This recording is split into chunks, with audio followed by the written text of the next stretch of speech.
I'm here with Professor Vin Myers and Desiree Rowe to share with you about their podcast channel and how it got started and who they're podcasting for and how you might use this tool in your own work. So we run a podcast, The Critical Lead. L-E-D-E. Yeah, can be accessed at www.thecriticallead.com. And we have both been fans of podcasts for quite a while. A podcast is kind of like an internet radio show. Mm-hmm. And so ours is a weekly podcast where it kind of streamlines past through distribution, like right onto the web and through iTunes is where you can access it. And we also have a page on Facebook. If you're on Facebook, you can become a fan of ours.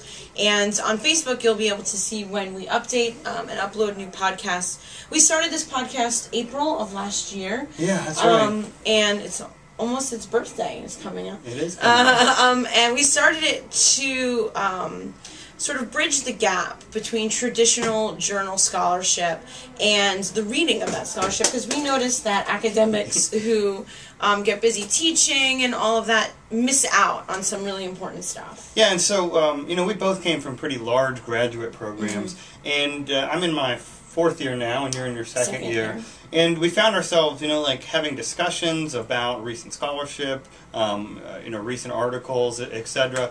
And we really missed some of that community from grad school, the ability to talk to other people, have large discussions about the stuff we find interesting.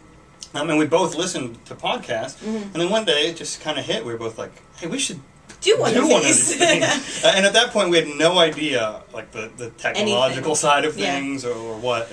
So we decided to start one, and we, right now our format is we do 2 interviews a month and 2 article reviews a month. So we publish 1 podcast every week. We interview authors of books within our discipline and the larger critical cultural studies discipline as well. Our audience then would be scholars within the humanities. We have new media folks listening to us, English and composition folks, rhetoric, and of course communication studies folks. Yeah, and we get the impression that a lot of our listeners are comprised of grad students as well. We've had several professors tell us that they assign our podcast in their classes and such. And so it's pretty much people within our discipline, I guess all the way, we have established scholars who contact us as well as people in their first year of graduate school. So it's pretty cool. We cast a wide net with that. Yeah, it's become sort of 2 things. It's become what we originally intended, that larger discussion between pieces, through pieces and books, but it's also become a teaching tool for a lot of instructors across the country and internationally. Yeah, exactly. And we're really, one thing that we're really excited about is kind of the immediacy of it with I guess the advent of this these kind of new media options. Because if you read an article and you want to respond to it, previously the way that you had to do this was write some kind of review, which then goes through its own review process.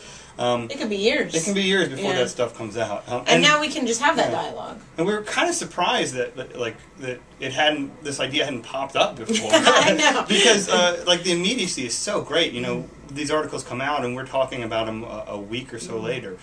We had an interview with Bud Goodall where we actually got the book before he had as an author. Yeah. Wow. And so it was really timely and really cool.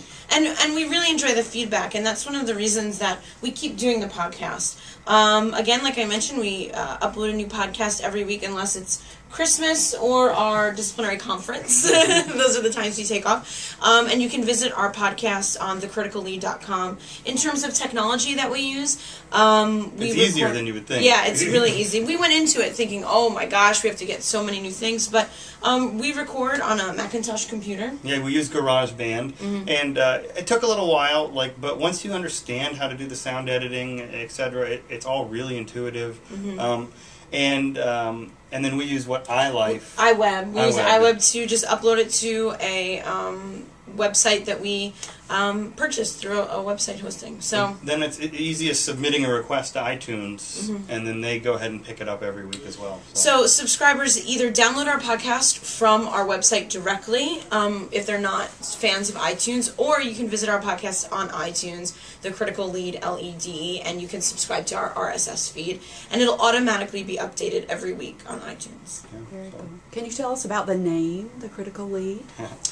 It took a while. That did take a while. Well, the critical lead, the critical part is we're interested in critical cultural scholarship. So that's where critical came from. And then lead is like lead in a newspaper. Yeah. They spell it LEDE to distinguish from like lead. So you have like the lead story. And I can't take credit. That was all Des. So thank you, Ben. Sure. All right. So tell us once again the site.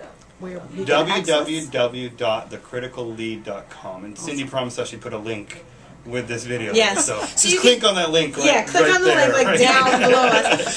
Also, you can follow us on Twitter. We're The Critical Lead on Twitter.